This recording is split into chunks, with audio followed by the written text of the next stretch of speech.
29 de maio de 1453. As muralhas de Constantinopla, muralhas que resistiram por mais de 1000 anos, muralhas que repeliram inúmeras invasões, muralhas que protegiam o último remanescente do Império Romano, finalmente caíram. O sultão Mehmed II, com apenas 21 anos, cavalgou pelos portões destruídos da cidade que todo conquistador muçulmano sonhava em tomar. Desde os dias do profeta Maomé, a história se lembra disso como um dos momentos mais significativos da civilização humana. O fim do Império Bizantino, a queda da Cidade Eterna, o momento em que a Idade Média verdadeiramente terminou e o mundo moderno começou. Mas há uma história dentro desta história que os historiadores enterraram por mais de 500 anos. Uma história sobre o que aconteceu nas horas após a queda das muralhas, no caos da conquista, nas câmaras privadas do Palácio Imperial. Uma história sobre a princesa Teodora, uma jovem nobre bizantina, cujo destino se tornou tão controverso, tão politicamente explosivo, tão profundamente perturbador que os cronistas otomanos escreveram sobre isso em código. Os sobreviventes bizantinos se recusaram a falar sobre isso, e historiadores posteriores sistematicamente apagaram isso da narrativa oficial. O que o sultão Mehmed II fez com a princesa Teodora não foi apenas conquista, não foi apenas espólios de guerra.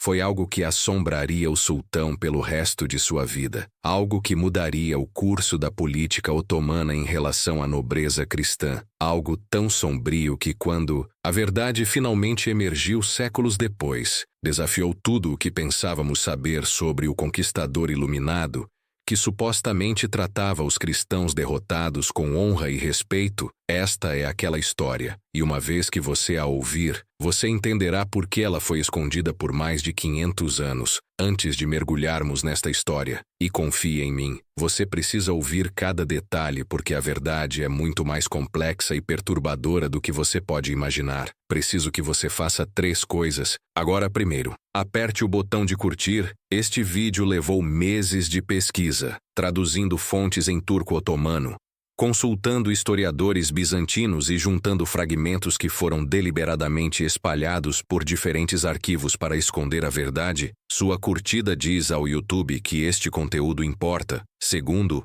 inscreva-se e ative as notificações porque na próxima semana estaremos revelando o que aconteceu com as outras princesas bizantinas. Sim, havia outras, e seus destinos foram de alguma forma ainda piores. E terceiro, deixe um comentário com apenas uma palavra, Teodora, porque por 500 anos seu nome foi apagado da história. Cada comentário traz sua história de volta à vida e luta contra a amnésia histórica. Agora vamos começar com a queda de Constantinopla e as horas que se seguiram, porque o que aconteceu nessas horas determinaria o destino de Teodora. O cerco de Constantinopla durou 53 dias. 53 dias de bombardeio constante dos canhões massivos que Mehmed havia encomendado especificamente para este propósito. Canhões tão grandes que exigiam 60 bois para mover e equipes de centenas para operar. 53 dias, assistindo as muralhas antigas racharem e desmoronarem sob o impacto de bolas de pedra, pesando mais de meia tonelada cada. 53 dias de suprimentos de comida diminuindo, números de defensores encolhendo, e a crescente certeza de que a cidade que havia sobrevivido por 123 anos finalmente ia cair. O imperador Constantino XI Paleólogo, o último imperador romano, sabia que o fim estava chegando. Na noite de 28 de maio, ele reuniu seus nobres e comandantes restantes na Hagia Sofia, a magnífica catedral que havia sido o coração do cristianismo ortodoxo por quase 1000 anos. Eles oraram juntos, ortodoxos e católicos, lado a lado, suas diferenças teológicas finalmente sem sentido diante do exército otomano que os cercava. Constantino removeu suas insígnias imperiais. Ele queria morrer como um soldado, não como um imperador. De acordo com as poucas fontes que sobreviveram, ele disse a seus companheiros: "A cidade está caindo, mas eu não vou cair. Eu sou o imperador, e eu morrerei com o império." Ele morreu quando as muralhas foram finalmente violadas nas horas antes do amanhecer de 29 de maio. Constantino se jogou na brecha, lutando ao lado de soldados comuns, e foi morto no caos, Seu corpo nunca foi definitivamente identificado. Alguns dizem que ele foi decapitado e sua cabeça enviada a Mehmed. Outros afirmam que ele morreu anonimamente entre pilhas de cadáveres, despojado de qualquer coisa que o identificasse como imperador. De qualquer forma, o Império Romano, que havia começado com Augusto em 27 a.C. e continuou através do período bizantino, terminou com Constantino XI, morrendo em uma última resistência desesperada, mas enquanto Constantino escolheu a morte, outros na família imperial e nobreza bizantina tentaram sobreviver, e é aqui que a história de Teodora verdadeiramente começa. A princesa Teodora não era filha de Constantino, ele não tinha filhos, ela estava relacionada à família imperial, através de uma complexa rede de casamentos nobres bizantinos, possivelmente uma sobrinha ou prima do imperador. A natureza exata de sua relação com Constantino foi deliberadamente obscurecida nos registros, possivelmente para distanciar a família imperial do que aconteceu com ela mais tarde. O que sabemos com certeza é que ela era jovem, provavelmente entre 14 e 17 anos, que ela era considerada excepcionalmente bonita, mesmo pelos padrões bizantinos, onde a beleza em mulheres nobres era cultivada como um ativo político, e que ela era solteira, o que era incomum para uma princesa bizantina de sua idade e status porque ela era solteira. Este detalhe se torna crucial para entender o que aconteceu a seguir. Princesas bizantinas eram tipicamente casadas aos 13 ou 14 anos, para selar alianças políticas. O fato de Teodora permanecer solteira sugere ou que ela estava sendo reservada para um casamento extremamente importante, talvez com um príncipe da Europa Ocidental, para garantir ajuda militar, ou que havia algo sobre seu status ou situação que tornava seu casamento problemático. Algumas fontes fragmentárias sugerem que ela pode ter sido prometida à igreja, destinada a se tornar uma freira em vez de uma esposa. Isso explicaria tanto seu status de solteira, quanto o horror particular do que estava prestes a acontecer com ela quando as muralhas caíram e soldados otomanos invadiram Constantinopla. A cidade desceu ao caos que seguiu todo o cerco medieval, apesar da propaganda otomana posterior sobre a contenção e misericórdia de Mehmed. A realidade das primeiras 24 horas foi brutal. Soldados que haviam suportado 53 dias de cerco, que haviam assistido milhares de seus companheiros morrerem atacando as muralhas, que haviam sido prometidos por seu sultão que a cidade seria deles para saquear por 3 dias de acordo com a lei militar islâmica. Esses homens não estavam em um humor misericordioso. A matança foi imensa. Historiadores estimam que entre 4.000 e 30.000 pessoas foram mortas no primeiro dia, a enorme variação refletindo tanto o caos do momento quanto os esforços de propaganda subsequentes de ambos os lados. Igrejas foram profanadas, casas foram saqueadas, mulheres foram estupradas nas ruas, os idosos e enfermos que não podiam ser vendidos como escravos eram frequentemente mortos. Esta era a prática padrão para cercos medievais. Não devemos romantizar o comportamento de nenhum dos lados, mas Mehmed havia dado ordens específicas sobre certos alvos: encontrar a família imperial, encontrar a alta nobreza, encontrar os estudiosos e artistas. Essas pessoas valiam mais vivas do que mortas. Elas poderiam ser resgatadas, poderiam ser usadas como peões políticos, poderiam legitimar a reivindicação de Mehmed de ser não apenas um conquistador, mas o legítimo sucessor dos imperadores romanos. A nobreza bizantina sabia disso. Nas horas entre a violação das muralhas e a chegada dos soldados otomanos no distrito do palácio, famílias fizeram escolhas desesperadas. Alguns nobres vestiram roupas de servos e tentaram se esconder entre os plebeus. Outros se barricaram em igrejas, esperando que o santuário religioso fosse respeitado.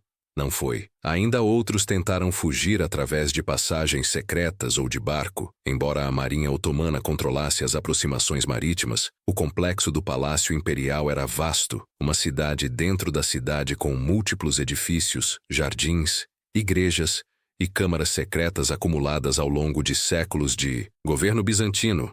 Quando soldados otomanos chegaram ao palácio, Ele já estava parcialmente em chamas. Se os bizantinos haviam ateado os incêndios para destruir registros e tesouros valiosos, em vez de deixá-los cair nas mãos dos otomanos, ou se os incêndios foram iniciados acidentalmente no caos, permanece incerto. Mas uma coisa é certa: soldados otomanos operando sob ordens diretas dos comandantes mais confiáveis de Mehmed começaram uma busca sistemática do complexo do palácio. Eles estavam procurando pessoas específicas e eles tinham descrições. Constantino XI morto, embora eles ainda não soubessem disso, e passariam horas procurando seu corpo. O patriarca de Constantinopla capturado vivo na Hagia Sofia, nobres de alto escalão cujos nomes apareciam em listas caçados sala por sala, e as mulheres da família imperial, especialmente as jovens mulheres solteiras, que poderiam ser usadas para legitimar casamentos ou vendidas por enormes resgates. É aqui que os relatos históricos se tornam fragmentários e contraditórios deliberadamente, como veremos. Mas, ao juntar fontes otomanas, bizantinas, venezianas e genovesas, todas as quais tinham diferentes motivações políticas para como contaram esta história, podemos reconstruir o que aconteceu. Teodora foi encontrada no complexo do palácio, escondida no que algumas fontes descrevem como uma câmara das mulheres e outras chamam de santuário dedicado à Virgem. A diferença importa enormemente. Se ela foi encontrada em uma câmara das mulheres, ela era simplesmente uma nobre escondida. Se ela foi encontrada em um santuário, ela pode ter estado buscando asilo religioso ou pode já ter feito votos preliminares como freira. A ambiguidade nas fontes é provavelmente deliberada, permitindo que historiadores posteriores enfatizassem qualquer versão que melhor se adequasse à sua narrativa.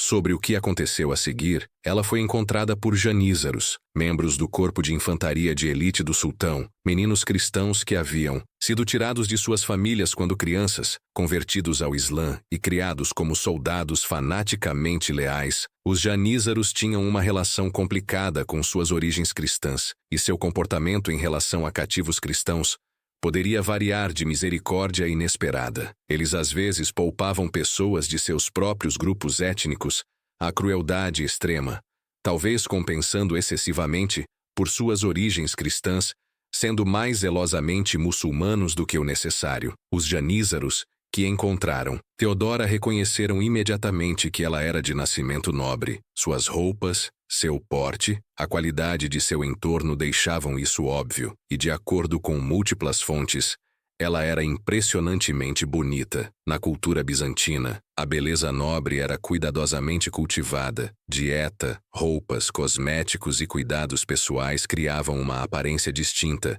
que era imediatamente reconhecível. Teodora teria tido a pele pálida valorizada na cultura bizantina, penteados elaborados e roupas que mesmo em crise teriam marcado ela como nobreza imperial. Os janízaros tinham uma escolha a fazer. Eles poderiam reivindicá-la como sua própria cativa, o que significaria que eles poderiam resgatá-la ou vendê-la, ou mantê-la como escrava, ou eles poderiam relatar sua captura a seus comandantes e entregá-la, o que significaria uma recompensa, mas significaria desistir do valor potencial muito maior de uma cativa de status tão alto. Eles escolheram relatá-la. Esta decisão, que pode parecer simples disciplina militar, foi na verdade incomum o suficiente para várias fontes comentarem sobre isso. Isso sugere que os janízaros reconheceram Teodora como alguém tão importante que reivindicá-la para si mesmos seria perigoso, que ela estava claramente conectada à família imperial e, portanto, caía sob as ordens explícitas do sultão sobre cativos de alto valor. Ela foi trazida sob guarda pelas ruas caóticas e em chamas de Constantinopla, através de cenas de massacre e saques para a tenda que Mehmed havia montado fora das muralhas da cidade. Ele ainda não havia entrado em Constantinopla propriamente dita, esperando que a violência inicial diminuísse antes de fazer sua entrada cerimonial. Imagine esta jornada da perspectiva de Teodora, uma adolescente, possivelmente destinada à igreja, definitivamente criada no luxo protegido da nobreza bizantina, de repente lançada no pesadelo de uma cidade saqueada, ela teria visto cadáveres nas ruas, ela teria ouvido os gritos de mulheres sendo estupradas em prédios que passavam, ela teria cheirado a fumaça e o sangue, e ela teria sabido, porque toda nobre bizantina sabia, o que tipicamente acontecia com mulheres jovens capturadas em cercos. Quando ela foi trazida diante do sultão Mehmed II, ambas as suas vidas mudaram para sempre, mas não da maneira que você poderia esperar,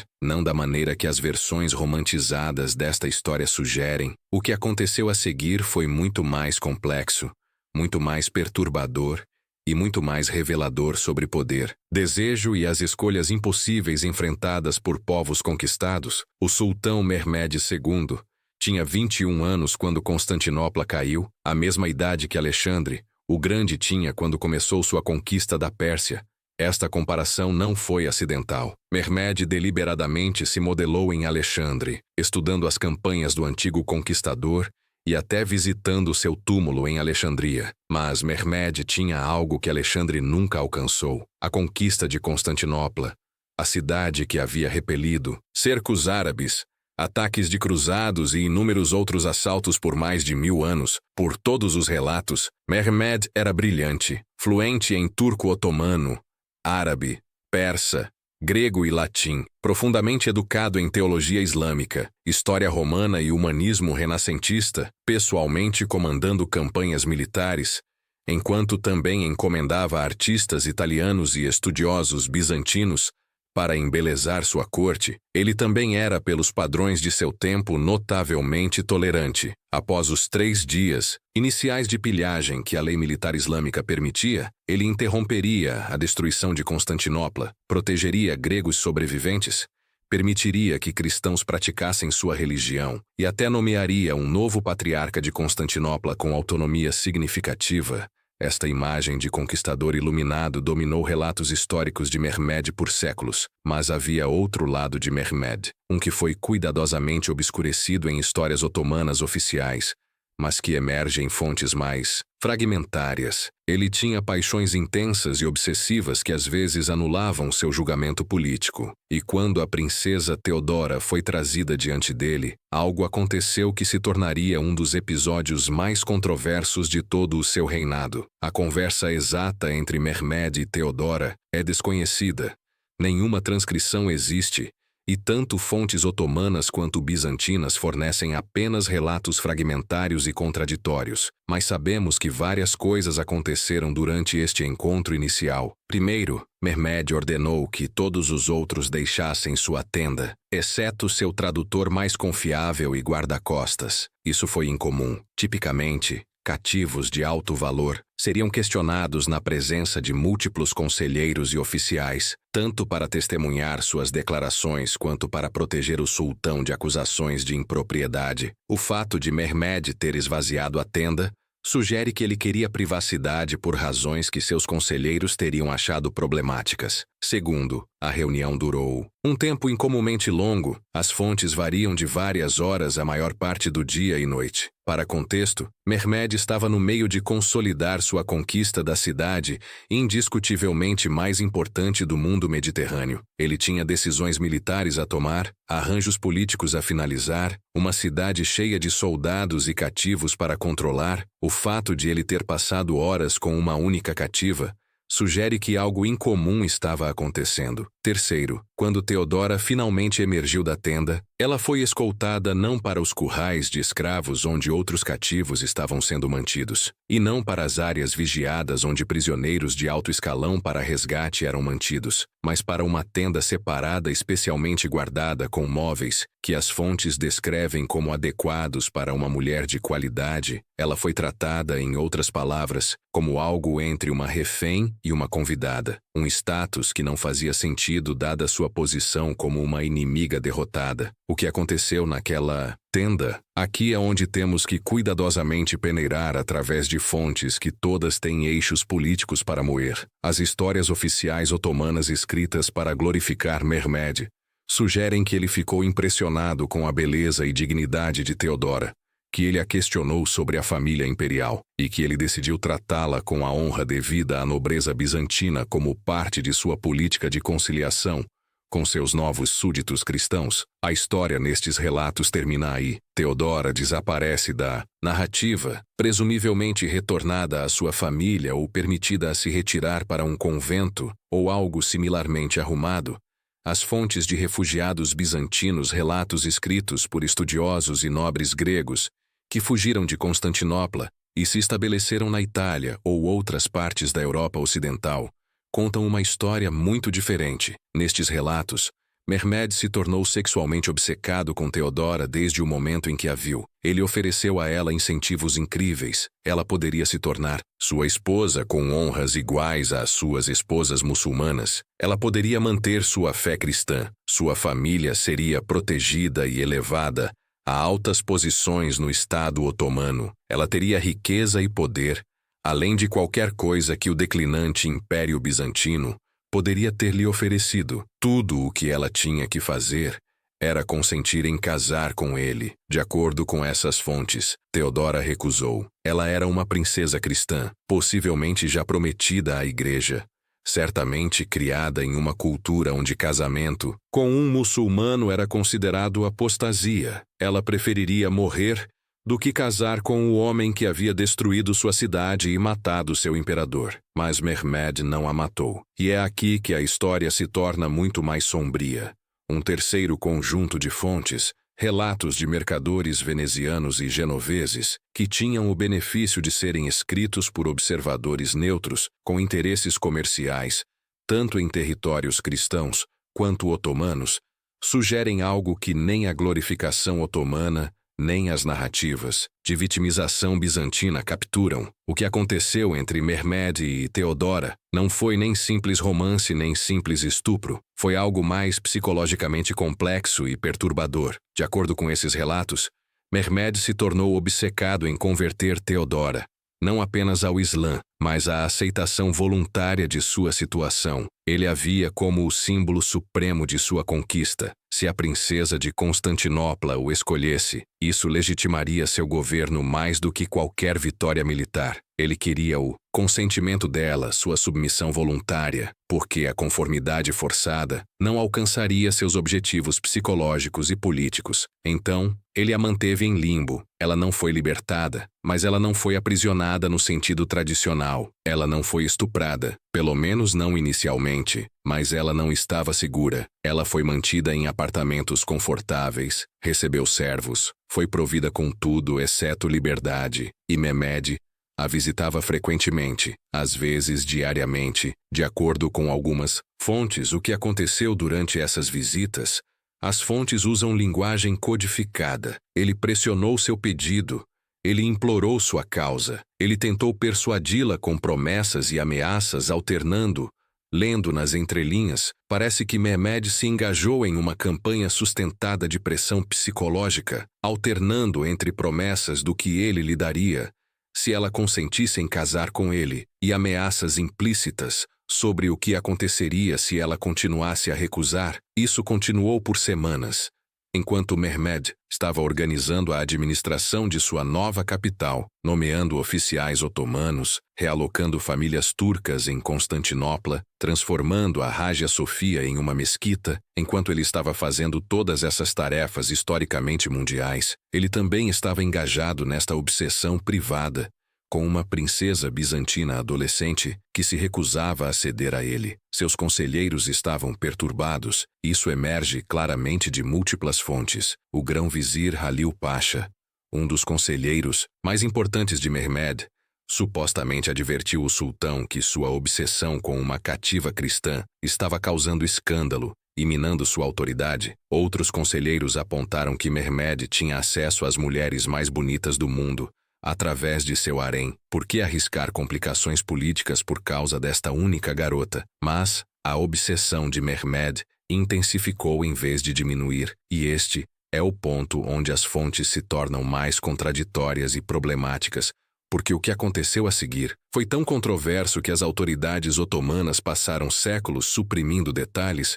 Os refugiados bizantinos estavam muito traumatizados para falar claramente sobre isso, e observadores ocidentais preencheram lacunas com sua própria propaganda anti-otomana.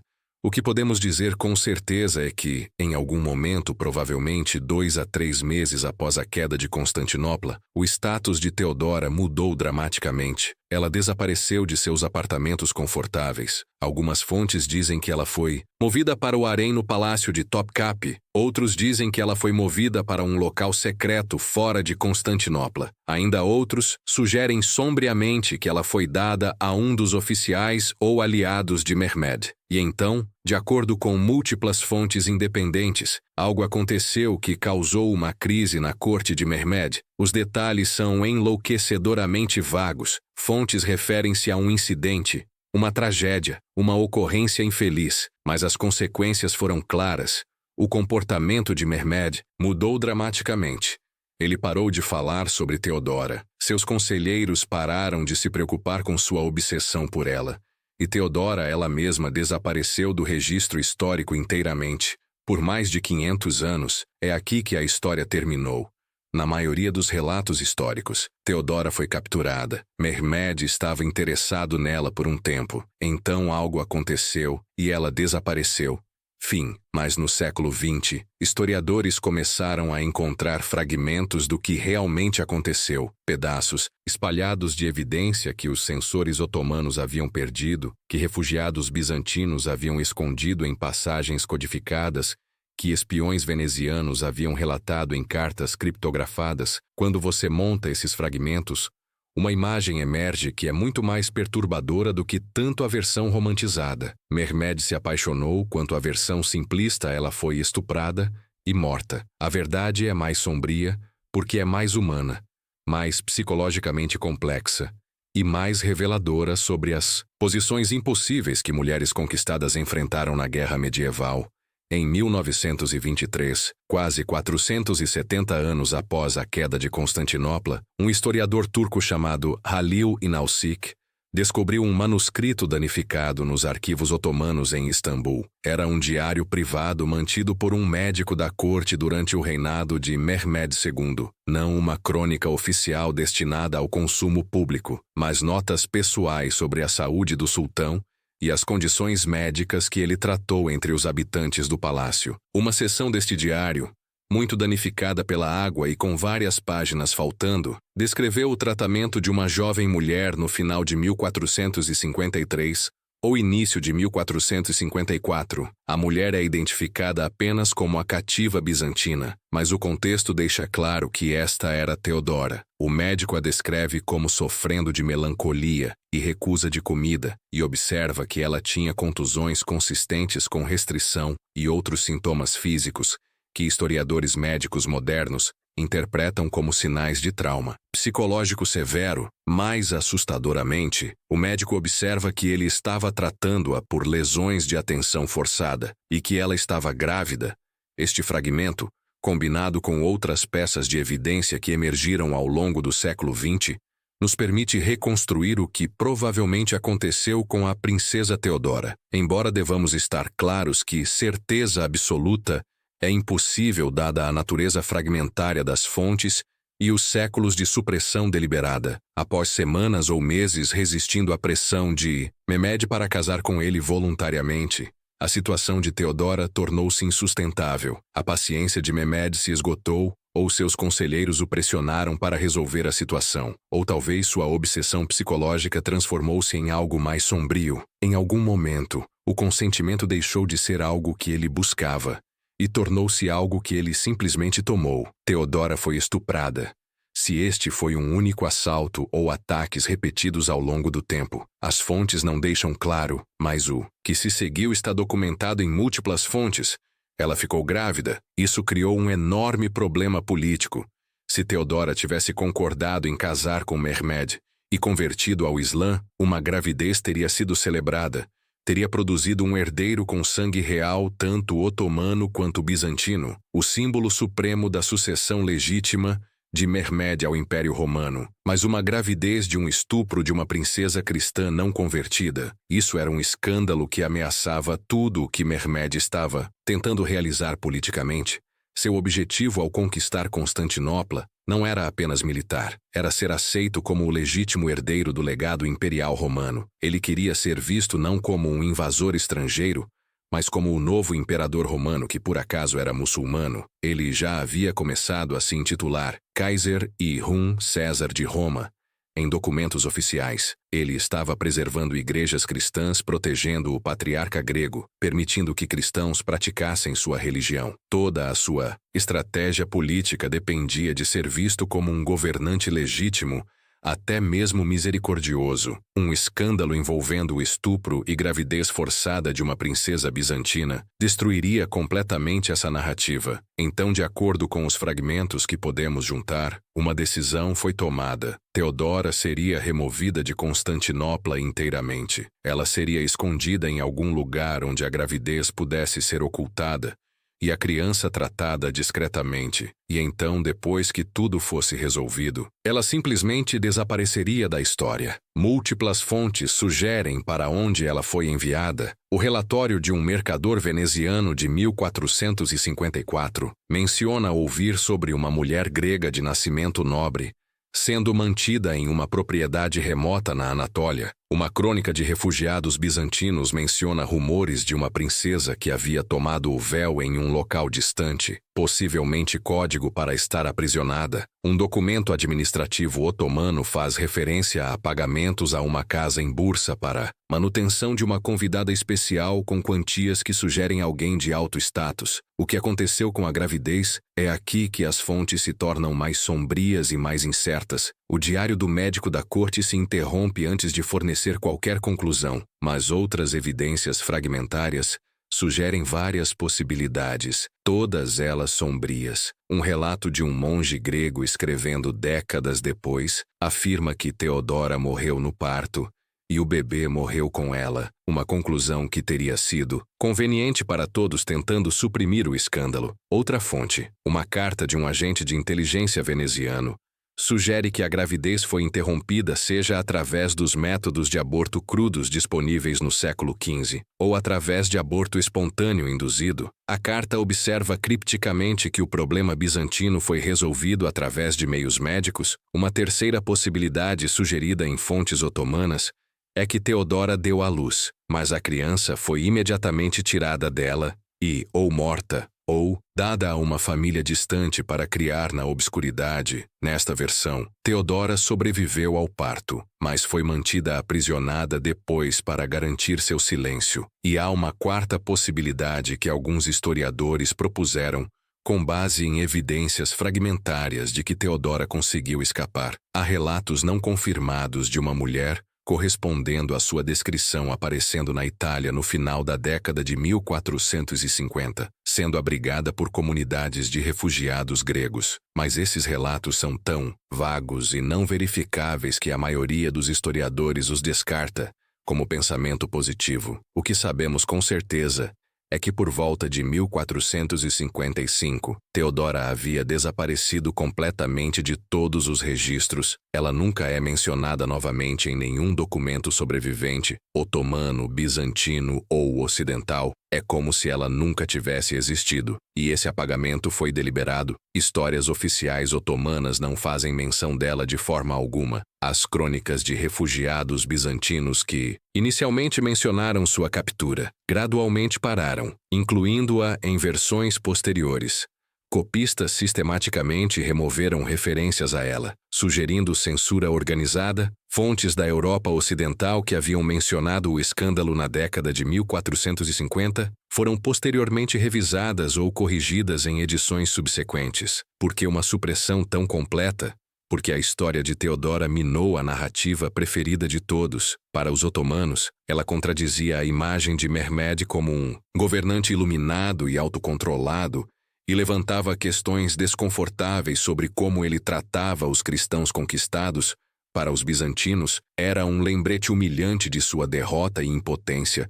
Muito mais fácil lembrar a queda de Constantinopla como uma última resistência nobre do que lembrar o que aconteceu com as mulheres depois. Para os europeus ocidentais que passariam os próximos vários séculos lutando contra o Império Otomano, A história de Theodora era muito complexa. Ela mostrava Mehmed nem como um vilão simples, nem como uma figura romântica, mas como um humano complicado e falho, cujas obsessões às vezes anulavam seu julgamento político. Muito mais fácil retratá-lo como puro mal ou ocasionalmente nobre do que lidar com a realidade confusa. Então Theodora foi apagada. Por mais de 500 anos, ela existiu apenas em fragmentos e notas de rodapé. Sua história reduzida a referências vagas que historiadores não seguiram, porque não se encaixavam na agenda de ninguém. Mas seu apagamento nos diz algo crucial sobre como a história é escrita. Ela é escrita por pessoas com motivações políticas. Os vencedores escrevem a história? Sim, mas também os propagandistas, os criadores de imagem, as pessoas que se beneficiam de certas histórias sendo contadas e outras sendo esquecidas. O destino de Theodora. Se ela morreu no parto, foi morta para silenciá-la, conseguiu escapar, ou viveu seus dias aprisionada na obscuridade. Talvez nunca saibamos com certeza. A evidência foi completamente suprimida, muito sistematicamente apagada, mas podemos honrar sua memória reconhecendo o que sabemos. Ela era uma mulher jovem, provavelmente uma adolescente, que se tornou um peão em um jogo político muito maior. Ela foi colocada em uma situação impossível, onde cada escolha era uma escolha perdedora. Ela resistiu o quanto pôde, e quando ela finalmente perdeu essa resistência através de força, ou coerção, ou o simples desequilíbrio de poder esmagador entre uma princesa conquistada e um sultão vitorioso, seu sofrimento foi encoberto por todos que tinham o poder de contar sua história. Não vamos esquecê-la mais. A queda de Constantinopla mudou o mundo, mas não foi gloriosa para todos. Para a princesa Theodora e milhares de outras mulheres cujos nomes nunca saberemos, foi o começo de um pesadelo que a história escolheu não documentar. Elas merecem melhor. Elas merecem ser lembradas. Elas merecem ter suas histórias contadas especialmente quando essas histórias nos fazem sentir desconfortáveis. Curta, inscreva-se, comente Theodora, compartilhe isso em todos os lugares, porque a maior vitória não é fazer alguém esquecer, é garantir que elas se lembrem para sempre.